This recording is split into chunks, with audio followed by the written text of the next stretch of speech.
ಆಂತರ್ಯದ ಅಂತರಾಳದಲ್ಲಿ ಅದೇನೋ ಅತೃಪ್ತಿ. ಅದೆಂತಹುದು ಅಶಾಂತಿ, ಅದಾವುದು ಅನಪೇಕ್ಷಿತ ಅಧೈರ್ಯ.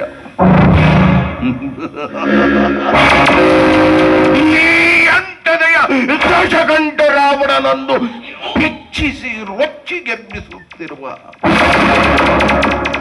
ಆ ಅದೃಶ್ಯ ಶಕ್ತಿಯ ವಿವಿಧ ಆಟಲಿಖಿತನಾದ ವಿಧಾತನೆ ತನ್ನ ವಿಧಾತ ಬಟ್ಟವನ್ನೇ ಗಂಟು ಕಟ್ಟಿ ನನ್ನ ಪಾದದಡಿಯಲ್ಲಿಟ್ಟು ಪಂಚಾಂಗದ ಪುರೋಹಿತನಾಗಿದ್ದಾನೆ ಆ ಬ್ರಹ್ಮ.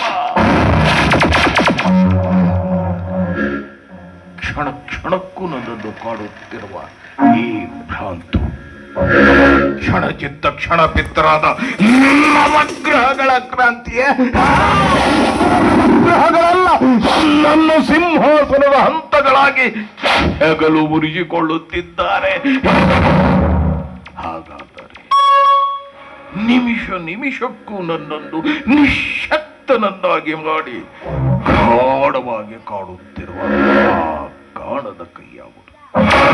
ಅದೇ ಈ ಪ್ರಪಂಚದಲ್ಲಿ ನನಗಿಂತಲೂ ಪರಾಕ್ರಮಿಯೇ